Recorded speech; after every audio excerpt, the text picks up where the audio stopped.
नमस्कार मेरे विद्यार्थी मित्रों, क्लास 11th हिंदी आरओ से आज हमारा चैप्टर पहला है, जो एक कहानी है नमक का दरोगा, जो लिखी है प्रेमचंद ने। प्रेमचंद का परिचय इस प्रकार है। इनका मूल नाम धनपत राय। इनका जन्म 1880 उत्तर प्रदेश में हुआ था।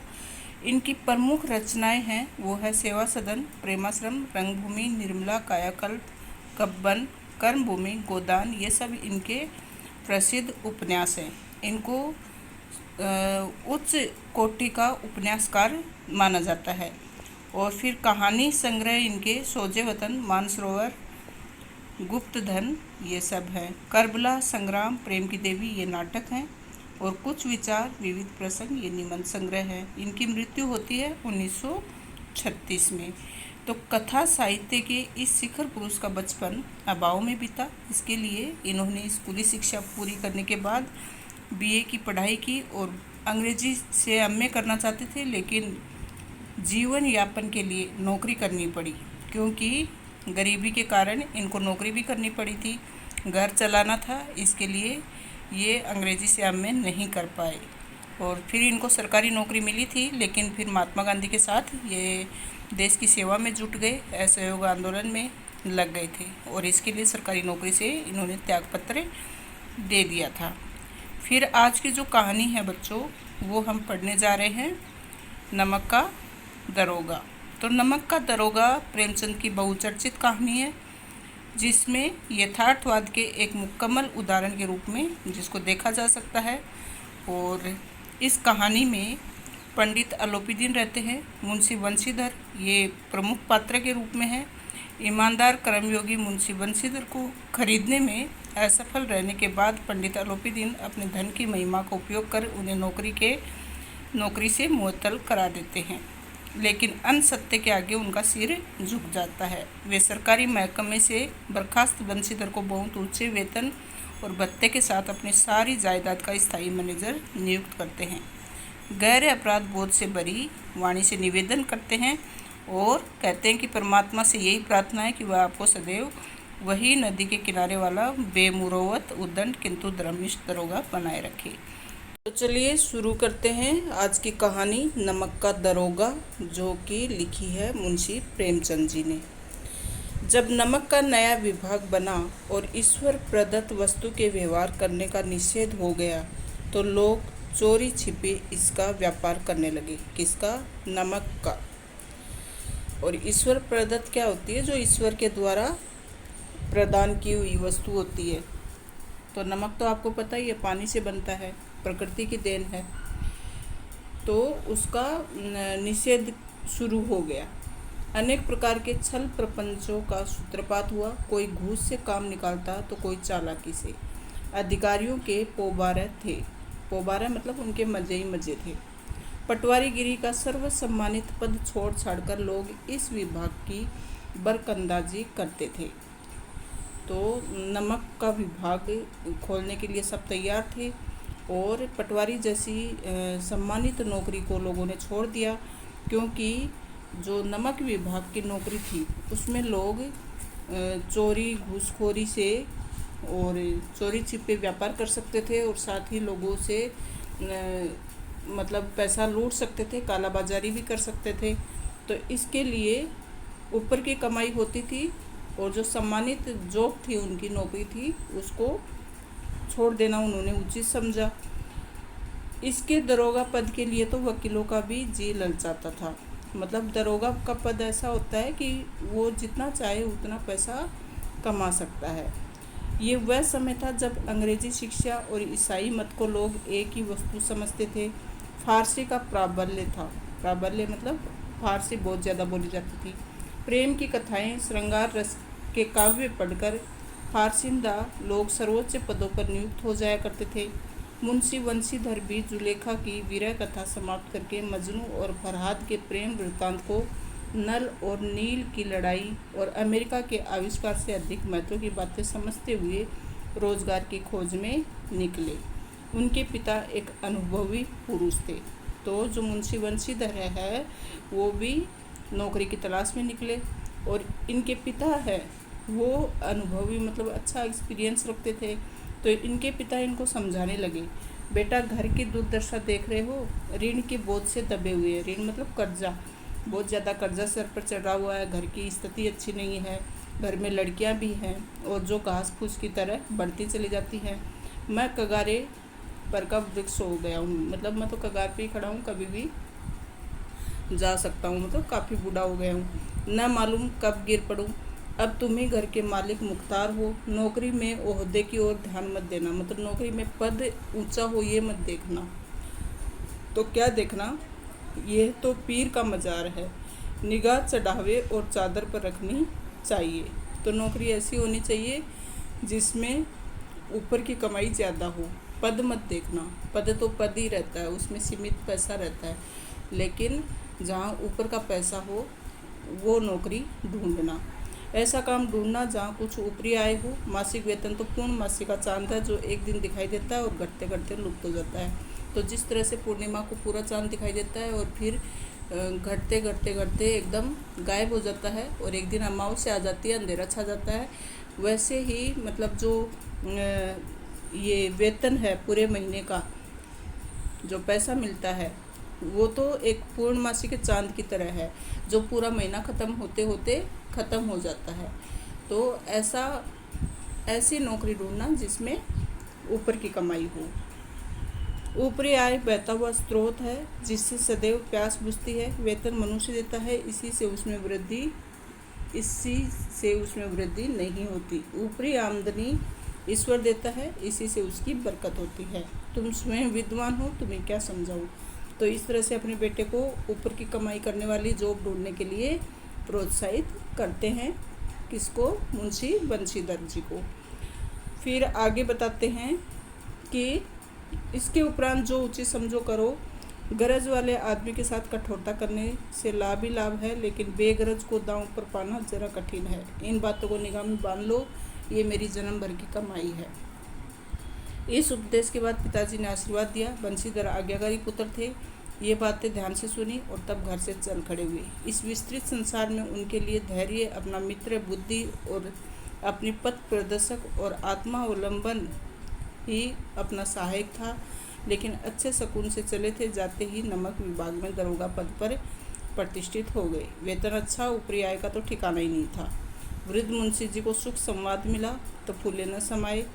महाजन कुछ नरम पड़े, कलवार को आशा लता लहलाई, पड़ोसियों के हृदय में सूल उठने लगे। तो पड़ोसी तो एकदम से जल भून गए कि नमक के दरोगा का पद बंसी को मिला है, और जबकि इनके पिताजी की खुशी का ठिकाना ही नहीं था। जाड़े के दिन थे, रात का समय। नमक के सिपाही चौकीदार नशे में मस्त थे। मुंशी बंशीधर को यहाँ आए अभी 6 महीने से अधिक नहीं हुए थे, लेकिन इस थोड़े समय में ही उन्होंने अपनी कार्यकुशलता और उत्तम आचार से अफसरों को मोहित कर लिया। अफसर लोग उस पर बहुत विश्वास करने लगे। नमक के दफ्तर से 1 मील पूर्व की ओर जमुना बहती थी, उस पर नाव का एक पुल बना हुआ था। तो बहुत अच्छा कार्य करते थे।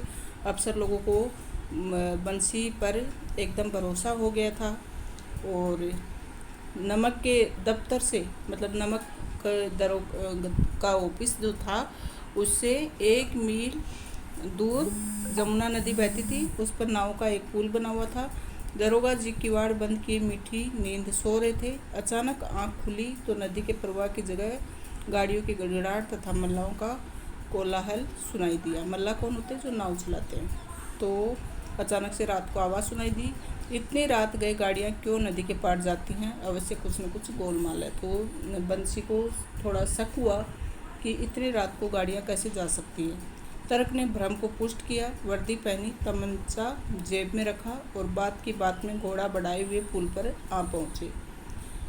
गाड़ियों को एक लंबी कतार पुल के पार जाती दिखी। डांट कर पूछा, किसकी गाड़ियाँ हैं? तो दरोगा जी ने पूछा, ये देखो ये सीन है, यहाँ पर गाड़ी जा रही है और दरोगा जी यहाँ पर पूछ रहे हैं। थोड़ी देर तक सन्नाटा रहा। आदमी ने कुछ कानाफूसी हुई। तब आगे वाले ने कहा, पंडित अलोपीदीन की। कौन पंडित अलोपीदीन? दातागंज की। तो ये गाड़ी किसकी थी? पंडित अलोपीदीन की, जो कि एक प्रतिष्ठित जमींदार था और 1 नंबर का भ्रष्टाचारी था।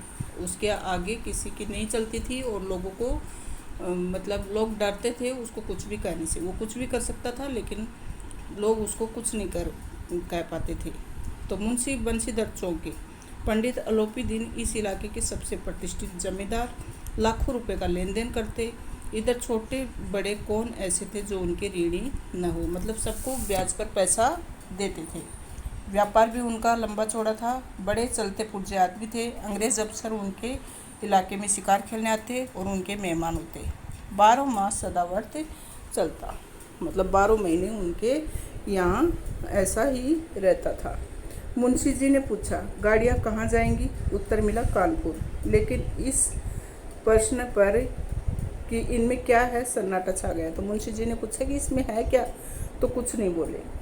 दरोगा साहब का संदेह और भी बढ़ गया। तो मुंशी जी को और भी संदेह हुआ कि कुछ तो गड़बड़ है, बता नहीं रहे तो कुछ तो है।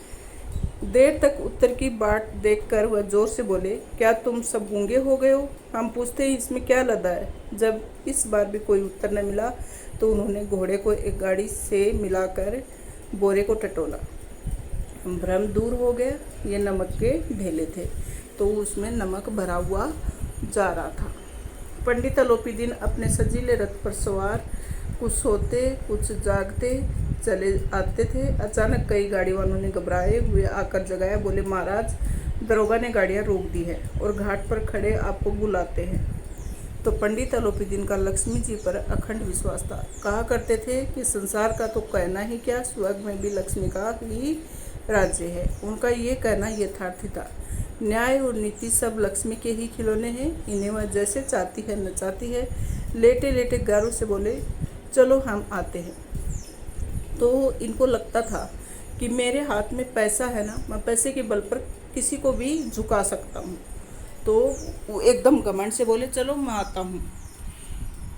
इन्हें वह जैसे चाहे नचाती है। फिर बोले, हम आते हैं। ये कहकर पंडित जी ने बड़ी निश्चिंतता से पान के बीड़े लगाकर खाए। फिर लिहाफ ओढ़े हुए दरोगा जी के पास आकर बोले, बाबूजी आशीर्वाद, कहिए हमसे ऐसा कौन सा अपराध हुआ कि गाड़ियाँ रोक दी गई हैं? हम ब्राह्मणों पर तो आपकी कृपा दृष्टि रहनी चाहिए। तो बंशीधर रुखाई से बोले, सरकारी हुक्म। पंडित अलोपी दीन ने हंसकर कहा, हम सरकारी हुक्म को नहीं जानते और न सरकार को। हमारी सरकार तो आप ही हैं। हमारा और आपका तो घर का मामला है। हम कभी आपसे बाहरी हो सकते हैं? आपने व्यर्थ का कष्ट उठाया। ये तो नहीं हो सकता कि इधर से जाएं और इस घाट के देवता को भेंट न चढ़ाएं। मैं तो आपकी सेवा में स्वयं ही आ रहा था। तो मतलब पंडित अलोपी दीन क्या समझ रहे थे कि बंशीधर ने उन्हें रिश्वत खाने के लिए बुलाया है, और वो बोल रहे थे कि मैं तो खुद ही आ जाता आपको रिश्वत देने के लिए, और हम ब्राह्मणों पर तो आपकी कृपा वैसे ही हो जानी चाहिए। तो मतलब आपका और हमारा तो एक ही मामला है और आप ही हमारी सरकार हो। तो इस तरह से मीठी मीठी बातों से बंशीधर को बहलाने की कोशिश कर रहे थे। फिर बोले कि इस घाट के देवता को भेंट न चढ़ावें, ऐसा हो सकता है? तो घाट का देवता किसको बताएं? यहाँ पर मुंशी बंशीधर को। मैं तो आपकी सेवा में स्वयं ही आ रहा था। बंशीधर पर ऐश्वर्य की मोहिनी वंशी का कुछ प्रभाव न पड़ा, लेकिन बंशीधर तो ऐसे थे, ईमानदार व्यक्ति थे, तो उन पर उनकी धन दौलत और पैसे का लालच से उनको कुछ फर्क नहीं पड़ा। ईमानदारी की नई उमंग थी। कड़क कर बोले, हम उन नमक हरामों में नहीं हैं जो कोड़ियों पर अपना ईमान बेचते फिरते हैं। आप इस समय हिरासत में हैं, आपका कायदे के अनुसार चालान होगा। बस मुझे अधिक बातों की फुर्सत नहीं है। जमादार बदलू सिंह, तुम इन्हें हिरासत में ले लो, मैं हुक्म देता हूँ। तो अपने जमादार को बोले, जमादार का नाम था बदलू सिंह, और बोले कि इनको हिरासत में, मतलब इनको हथकड़ी पहना दो और ये मेरा आदेश है। इस तरह से मतलब पंडित अलोपी दीन को हथकड़ी पहनाने के लिए तैयार हो जाते हैं। तो पंडित अलोपी दीन एकदम स्तंभित रह गए, मतलब आश्चर्यचकित रह गए कि ये मेरे साथ क्या हो रहा है। गाड़ी वालों में हलचल मच गई। पंडित जी के जीवन में कदाचित ये पहला ही अवसर था कि पंडित जी को ये ऐसी कठोर बातें सुननी पड़ी। बदलू सिंह आगे बढ़ा, किंतु रोह के मारे ये साहस नहीं हुआ कि उनका हाथ पकड़ सके।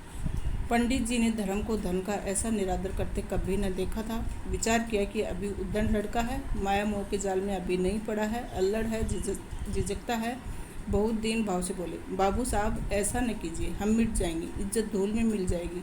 हमारा अपमान करने से आपके हाथ क्या आएगा? हम किसी तरह आपसे बाहर थोड़े ही हैं। तो इस तरह से उनको इज्जत का डर लग रहा था पंडित अलोपीदीन का, कि समाज में हमारी प्रतिष्ठा है, हमारा नाम है, हमारा रोब है, और बाबूजी आप ऐसा मत करिए, हमारी इज्जत मिट्टी में मिल जाएगी और हम किसी तरह आपसे बाहर थोड़े ही हैं।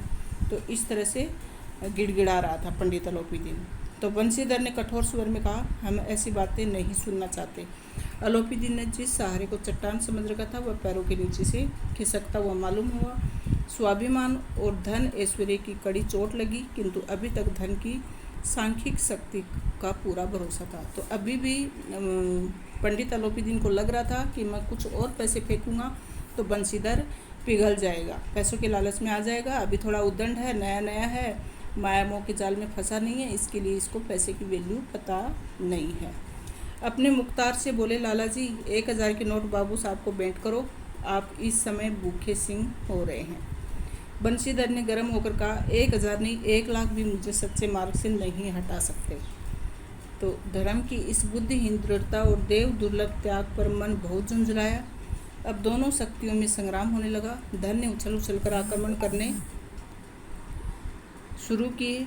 1 से 5, 5 से 10, 10 से 15 और 15 से 20,000 तक नौबत पहुंची, किंतु धर्म अलौकिक वीरता के साथ इस बहुसंख्यक सेना के सम्मुख अकेला पर्वत की भांति अटल अविचलित खड़ा रहा। तो धन के सामने धर्म नहीं झुका। जबकि हमारे समाज में ये है कि जहाँ धन फेंका जाता है, जहाँ पैसा फेंका जाता है, वहाँ लोग अपना धर्म बेच देते हैं। लेकिन पंडित बंशीधर ऐसे थे जिन्होंने धन के लालच में आकर अपने मार्ग से विचलित नहीं हुए और अपने कर्तव्य पे डटे रहे। तो इस तरह से अलोपीदीन फिर निराश हो गए और बोले कि इससे अधिक मेरा साहस नहीं है। अब इसका मतलब ये है कि मैं और अधिक पैसे आपको नहीं दे सकता, मैंने बहुत आपको देने की कोशिश की है, इससे ज़्यादा नहीं कर पाऊँगा। बंशीधर ने अपने जमादार को ललकारा। बदलू सिंह मन में दरोगा जी को गालियाँ देता हुआ पंडित अलोपीदीन की ओर बढ़ा, क्योंकि जो बदलू सिंह था वो डर रहा था, वो नहीं चाहता था कि अलोपीदीन को वह हथकड़ी पहनाए। लेकिन इनका हुक्म सर माथे पर बंशी जी ने एकदम से डांटते हुए बदलू सिंह को ललकारा और बदलू सिंह दरोगा जी को गालियाँ देने लगा। पंडित घबराकर 2-3 कदम पीछे हट गए। अत्यंत दीनता से बोले, बाबू साहब ईश्वर के लिए मुझ पर दया कीजिए, मैं 25,000 पर निपटारा करने को तैयार हूँ। असंभव बात है, 30,000 पर किसी तरह भी संभव नहीं। क्या 40,000 पर भी नहीं? 40,000 नहीं, 40 लाख पर भी असंभव है। बदलू सिंह, इस आदमी को अभी हिरासत में ले लो, मैं अब एक शब्द भी नहीं सुनना चाहता। तो इस तरह से बंशी जी ने पंडित अलोपीदीन को एकदम सख्त सज़ा देने की ठान ली थी। बोले कि आप कितना भी दे, लेकिन मुझे आपको हिरासत में लेना ही होगा। धर्म ने धन को पैरों तले कुचल डाला। तो धर्म ने धन को पैरों तले कुचल डाला, इसका मतलब क्या है कि बंशी जी जो थे वो भ्रष्टाचारी नहीं थे, जबकि धन के लोभी अलोपीदीन जो थे वो धन के तराजू में बंशी जी को तोलना चाहते थे। और यहाँ बंशी जी ने धर्म के बल पर धन को कुचल डाला। अलोपीदीन ने एक हष्ट-पुष्ट मनुष्य को हथकड़ियाँ लिए हुए अपनी तरफ आते देखा। चारों ओर निराशा और कातर दृष्टि से देखने लगे। इसके बाद एकाएक मूर्छित होकर गिर पड़े। दुनिया सोती थी पर दुनिया की जीभ जागती थी। इसका मतलब क्या है कि दुनिया सो रही थी, लेकिन लोग सबके जीभ पर एक ही बात थी, आखिर पंडित अलोपीदीन के साथ ऐसा कैसे हो सकता है? वो तो सबसे प्रतिष्ठित जमींदार हैं, सब लोगों को कर्जा देते हैं, उनका नाम है, उनकी प्रतिष्ठा है, समाज में उनका बोलबाला है, उनके सामने कोई नज़र नहीं उठा सकता। फिर कैसे मतलब दरोगा जी उनके साथ ऐसा कर सकते हैं? तो इस तरह की बातें लोगों की ज़बान पर थी। सवेरे देखे तो बालक वृद्ध सबके मुंह पर यही बात सुनाई देती थी। जिसे देखे वही पंडित के इस व्यवहार पर टीका टिप्पणी कर रहा था। निंदा की बौछारें हो रही थी, मानो संसार में अब पापी का पाप कट गया। पानी को दूध के नाम से बेचने वाला ग्वाला, कल्पित रोज भरने वाले अधिकारी वर्ग, रेल में बिना टिकट सफ़र करने वाले बाबू लोग, जाली दस्तावेज बनाने वाले सेठ साहूकार सबके सब देवताओं की भांति गर्दनें चला रहे थे। जब दूसरे दिन पंडित आलोपीदीन अभियुक्त होकर कांस्टेबलों के साथ हाथों में हथकड़ियाँ, हृदय में ग्लानि, लज्जा से गर्दन झुकाए अदालत की तरफ चले तो सारे शहर में हलचल मच गई। किंतु अदालत में पहुंचने की देर थी। पंडित आलोपीदीन इस अगाध वन के सिंह थे। अधिकारी वर्ग उनके भक्त, अमले उनके सेवक, वकील मुख्तार उनके आज्ञापालक, अर्दली चपरासी चौकीदार तो उनके बिना माल के गुलाम थे। तो सब लोगों को इन्होंने पैसों के बल पर खरीद रखा था। तो दूसरे दिन इनको अदालत में पहुंचना था। उन्हें देखते ही लोग चारों तरफ से दौड़े। सभी लोग विस्मित हो रहे थे, इसलिए नहीं कि आलोपीदीन ने क्यों ऐसा कर्म किया, बल्कि इसलिए कि वह कानून के पंजे में कैसे आए। ऐसा मनुष्य जिसके पास असाध्य साधन करने वाला धन, अनन्य वाचालता हो, वह क्यों कानून के पंजे में आएगा। तो लोगों के दिमाग में ये थी बात कि इनके पास तो इतना सारा पैसा है और इस तरह की बातें ये कर सकते हैं, तो फिर कैसे मतलब कानून इनको सज़ा दे सकता है। कहने का मतलब ये था कि उस समय लोग पैसे के बल पर अपने आप को बचा लेते थे और जो गरीब तबके के मजबूर लोग होते थे उनको बेवजह की सज़ा भुगतनी पड़ती थी। और वो आज भी हो रहा है। जिसके पास पैसा है वो बड़े बड़े कांड करके भी जेल से छूट जाएगा, लेकिन जिसके पास नहीं है वह नहीं अपने आप को बचा पाएगा। प्रत्येक मनुष्य उनसे सहानुभूति प्रकट करता था। बड़ी तत्परता से इस आक्रमण को रोकने के लिए नियमित वकीलों की एक सेना तैयार की गई। न्याय के मैदान में धर्म और धन में युद्ध ठन गया। बंशीधर चुपचाप खड़े थे। उनके पास सत्य के सिवा कोई बल नहीं था, न स्पष्ट भाषण के अतिरिक्त कोई शस्त्र। गवाह थे किंतु लोभ से डामाडोल। तो जो दरोगा जी थे बंशीधर, उनके पास तो सिर्फ सत्य वचन थे, बाकी उनके पास और कोई ताकत नहीं थी। तो यहाँ तक कि मुंशी जी को न्याय भी अपनी ओर से कुछ खींचा हुआ दिख पड़ता था। वह न्याय का दरबार था, परंतु उनके कर्मचारियों पर पक्षपात का नशा छाया हुआ था। किंतु पक्षपात और न्याय का क्या मेल। जहाँ पक्षपात हो वहाँ न्याय की कल्पना भी नहीं की जा सकती। तो मतलब बंशीधर जी थे, वो अगर आलोपीदीन के खिलाफ खड़े होकर उनके खिलाफ सबूत भी जुटाएं तो वकील लोग थे वो पूरे के पूरे आलोपीदीन से मिले हुए थे। तो इनके पास तो सत्य बोलने के अलावा कोई शस्त्र नहीं था दरोगा जी के पास। मुकदमा शीघ्र ही समाप्त हो गया। डिप्टी मजिस्ट्रेट ने अपनी तवजीब में लिखा, पंडित आलोपीदीन के विरुद्ध दिए गए प्रमाण निर्मूल और भ्रमात्मक हैं। ये एक बड़े भारी आदमी हैं। ये बात कल्पना के बाहर है कि उन्होंने थोड़े लाभ के लिए ऐसा दुस्साहस किया हो। तो फैसला क्या आया कोर्ट में कि पंडित आलोपीदीन हैं वो तो बहुत ही मतलब अच्छे इंसान हैं और इनके खिलाफ जो भी प्रमाण हैं वो पूरी तरह से गलत हैं, भ्रमात्मक हैं, निर्मूल हैं, इनका कोई सार नहीं है। और थोड़े से लाभ के लिए ये ऐसा दुस्साहस नहीं करेंगे क्योंकि इनके पास तो बहुत धन दौलत है। यद्यपि नमक दरोगा मुंशी बंशीधर का अधिक दोष नहीं है, लेकिन वह बड़े खेद की बात है कि उसकी उद्दंडता और विचारहीनता के कारण एक भले मानुष को कष्ट झेलना पड़ा। तो कोर्ट ने ये फैसला दिया कि मतलब ये बड़े खेद की बात है कि ऐसे इंसान, ऐसे भले मानुष को एक उद्दंड व्यक्ति के हाथों जलील होना पड़ा। हम प्रश्न हैं कि वह अपने काम से सजग और सचेत रहता है, किंतु नमक के मुकदमे की बढ़ी हुई नमक लाली ने उनके विवेक और बुद्धि को भ्रष्ट कर दिया है। भविष्य में उसे होशियार रहना चाहिए। साथ ही हिदायत दी मुंशी जी को कि आगे से वो सावधान रहें और ऐसा किसी के साथ गलत नहीं करें। वकीलों ने यह फैसला सुना और उछल पड़े। पंडित आलोपीदीन मुस्कुराते हुए बाहर निकले और सभी उनके जो रिश्तेदार थे उन्होंने रुपयों की लूट की। उदारता का सागर उमड़ पड़ा। उसकी लहरों ने अदालत की नींव तक हिला दी। जब बंशीधर बाहर निकले तो चारों ओर उनके ऊपर व्यंग्य बाणों की वर्षा होने लगी। जबकि जो ईमानदार व्यक्ति था बंशीधर, वो जब बाहर निकले तो उनके ऊपर तीखे तीखे व्यंग्य कसे जाने लगे, ताने पड़ने लगे उनके ऊपर।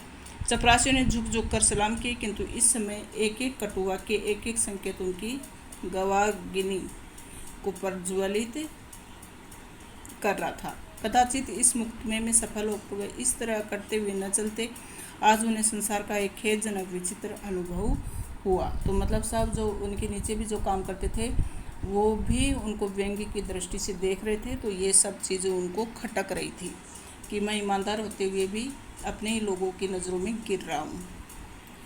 बंशीधर ने धन से बैर मोल लिया था, उसका मूल्य चुकाना अनिवार्य था। कठिनता से एक सप्ताह बीता कि मुअत्तली का परवाना आ पहुंचा। कार्यपरायणता का दंड मिला। बेचारे भग्न हृदय शोक और खेद से व्यथित घर को चले। बूढ़े मुंशी जी तो पहले से ही कुड़ बुढ़ा रहे थे। चलते चलते इस लड़के को समझाया था लेकिन इसने एक न सुनी।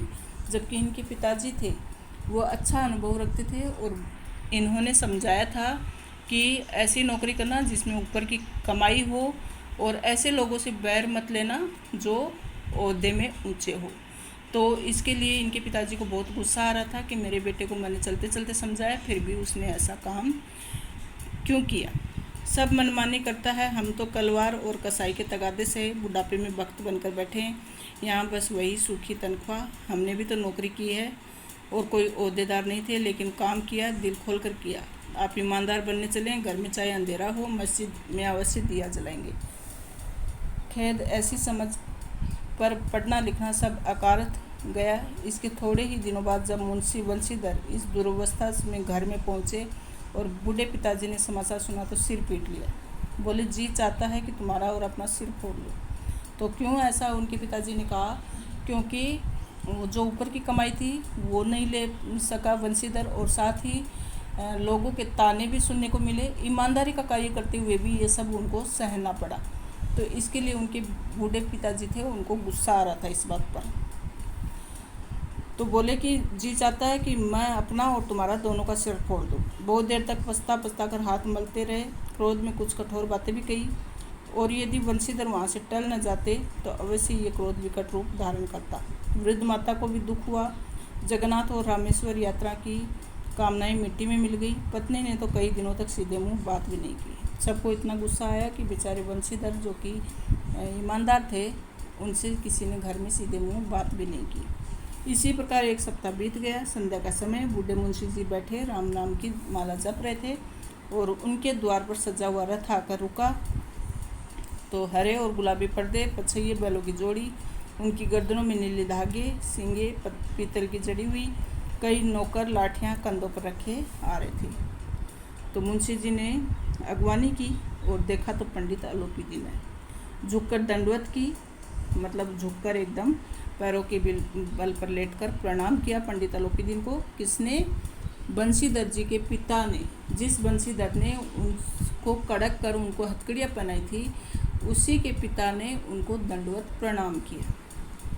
लल्लो चप्पो की बातें करने लगी। हमारा भाग्य उदय हुआ जो आपके चरण इस द्वार पर आए। आप हमारे पूज्य देवता हैं। आपको कौन सा मुँह दिखावें, मुँह में तो कालिख लगी हुई है। तो इस तरह से अपने बेटे की करतूतों की सज़ा खुद ही भुगत रहे थे और बोले कि हम आपसे सीधे मुंह बात भी नहीं कर सकते क्योंकि हमारे मुंह पर तो कालिख पोत दी हमारे बेटे ने और हमारा लड़का अभागा कपूत है, नहीं तो आपसे क्यों मुंह छिपाना पड़ता। ईश्वर निसंतान चाहे रखे पर ऐसी संतान नहीं दे। तो अपने ईमानदार बेटे को कोस रहे थे और पंडित अलोपीदीन जो कि एक भ्रष्टाचारी थे उसके सामने गिड़गिड़ा रहे थे। अलोपीदीन ने कहा, नहीं भाई साहब ऐसा न कहिए। मुंशी जी ने चकित होकर कहा, ऐसी संतान को और क्या कह दूं। अलोपीदीन ने वात्सल्यपूर्ण स्वर में कहा, कुल तिलक और पुरुषों की कीर्ति उज्जवल करने वाले संसार में ऐसे कितने धर्मपरायण मनुष्य हैं जो धर्म पर अपना सब कुछ अर्पण कर सकें। तो पंडित अलोपीदीन ने बंशीधर से कहा, दरोगा जी इसे खुशामद न समझिए। खुशामद करने के लिए मुझे इतना कष्ट उठाने की ज़रूरत न थी। उस रात को आपने अपने अधिकार बल से मुझे अपनी हिरासत में ले लिया, किंतु आज मैं स्वेच्छा से आपकी हिरासत में हूँ। मैंने हजारों रईस और अमीर देखे, हजारों उच्च पदाधिकारियों से काम पड़ा, किंतु मुझे परास्त किया तो आपने। मैंने सबको अपना और अपने धन का गुलाम बनाकर छोड़ दिया। मुझे आज्ञा दीजिए, मैं आपसे कुछ भी नहीं करूँ। तो पंडित अलोपीदीन ने झुककर बंशीधर को प्रणाम किया जो कि दरोगा पद पर थे। तो बोले कि आज तक मैं किसी को नहीं झुका पाया लेकिन आपने मुझे झुका दिया। बंशीधर ने अलोपीदीन को आते देखा तो उठकर सत्कार किया, किंतु स्वाभिमान सहित। समझ गए ये माँ से मुझे लज्जित करने और जलाने आए। क्षमा प्रार्थना कर चेष्टा नहीं की, वरन उन्हें अपने पिता की ये ठकुर सुहाती की बात असहाय सी प्रती की। पंडित जी की बातें सुनी तो मन की मैल मिट गई। पंडित जी की ओर उड़ती हुई दृष्टि से देखा, सद्भाव झलक रहा था। गर्व ने अपनी लज्जा के सामने सिर झुका लिया। शर्माते हुए बोले, ये आपकी उदारता है जो ऐसा कहते हैं। मुझसे जो कुछ अभिनय हुई उसे क्षमा कीजिए। मैं धर्म की बेड़ी में जकड़ा हुआ था, नहीं तो वैसे ही मैं आपका दास हूँ। जो आज्ञा होगी वह मेरे सिर माथे पर। तो इस तरह से मतलब दोनों में रजामंदी हो गई। और जहाँ पंडित अलोपीदीन ने बताया, अपने आप को झुका हुआ समझा बंशीधर जी के सामने, तो बंशीधर जी ने भी मतलब माफ़ कर दिया। बोले कि मैं तो आपका दास हूँ, और लेकिन मैं धर्म से जकड़ा हुआ हूँ। धर्म की बातें मैं नहीं छोड़ सकता। धन के मद में मैं चूर नहीं हो सकता, और धन के लालच में आकर गलत कार्य नहीं कर सकता। तो अलोपीदीन ने विनीत भाव से कहा, नदी तट पर आपसे मेरी प्रार्थना नहीं स्वीकार की, किंतु अस्वीकार करनी पड़ेगी। बंशीधर बोले, मैं किस योग्य हूँ, किंतु जो कुछ सेवा मुझसे हो सकती है उसमें त्रुटि न होगी। अलोपीदीन ने एक स्टाम्प लगा हुआ पत्र निकाला और इसे बंशीधर के सामने रखकर बोले, इस पद को स्वीकार कीजिए, अपने हस्ताक्षर कर दीजिए। मैं ब्राह्मण हूँ, जब तक ये सवाल पूरा नहीं कीजिएगा द्वार से न हटूँगा। तो ऐसा कौन सा पद दिया था? तो मुंशी बंशीधर ने उस कागज़ को पढ़ा तो कृतज्ञता से आंखों में आंसू आ गए। पंडित अलोपीदीन ने उनको अपनी सारी जायदाद का स्थायी मैनेजर नियुक्त किया, और 6,000 वार्षिक वेतन के अतिरिक्त रोजाना खर्च, अलग सवारी के लिए घोड़े, रहने को बंगला, नौकर चाकर मुफ्त। कंपित स्वर में बोले, पंडित जी, मुझ में इतनी सामर्थ्य नहीं कि आपकी उदारता की प्रशंसा कर सकूं, किंतु मैं ऐसे उच्च पद के योग्य नहीं हूँ। तो पंडित अलोपीदीन को लग गया था कि ये ईमानदार बंदा है, तो उसने अपनी पूरी जायदाद का मालिक मैनेजर, ताकि जायदाद को संभाल सके, वो दरोगा जी को दे दिया। तो अलोपीदीन हंसकर बोले, मुझे इस समय एक अयोग्य मनुष्य की ही ज़रूरत है। बंशीधर ने गंभीर भाव से कहा, यो मैं आपका दास हूँ। आप जैसे कीर्तिवान सज्जन पुरुष की सेवा करना मेरे लिए सौभाग्य की बात है, किंतु उसमें मुझ में न विद्या है, न बुद्धि है, न स्वभाव, और जो इन त्रुटियों की पूर्ति कर देता है, ऐसे महान कार्य के लिए एक बड़े मर्मज्ञ और अनुभवी मनुष्य की ज़रूरत है।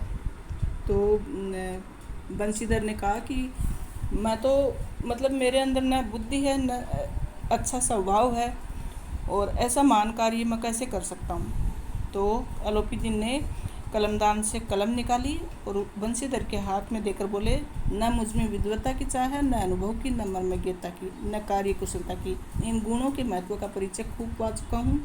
अब सौभाग्य और अवसर ने मुझे ये मोती दे दिया है, जिसके सामने योग्यता और विद्वता की चमक फीकी पड़ जाती है। तो मोती किसको कहा? बंशीधर को। तो बोले कि मेरे अंदर भी वो सब नहीं है, लेकिन ऐसा अवसर मुझे मिला है। इस अवसर ने मुझे एक मोती थमा दिया, जिसके सामने मेरी योग्यता और विद्वता की चमक एकदम फीकी पड़ जाती है। और ये कलम लीजिए, सोच विचार मत करो, इस पर दस्तखत कर दो। परमात्मा से यही प्रार्थना है कि वह आपको सदैव वही नदी के किनारे वाला बेमुरोवत, उद्दंड, कठोर परंतु धर्मनिष्ठ दरोगा बनाए रखे। तो इस तरह से बच्चों, जो अलोपीदीन थे वो खुद अपने आप में शर्मिंदा थे कि मैंने किस तरह से आज तक कितने लोगों से मैंने पैसे खाए हैं, कितने लोगों को पैसे के बल पर गुलाम बना कर रखा है, यहाँ तक कि वकील और कोर्ट भी मैंने खरीद लिया था। तो ये सब मैंने पैसे के लिए किया, लेकिन वो पैसा किस काम का जो किसी न किसी दिन समाज में इज्जत ही मिट्टी में मिला दे।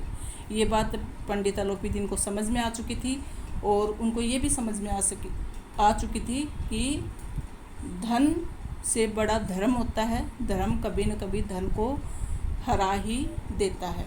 तो उसने अपने जो उनको लगा कि ईमानदार बंदा है और मेरी पूरी संपत्ति है वो ईमानदारी से संभाल सकता है, और सही हाथों में मैं अपने धन को दे सकता हूँ।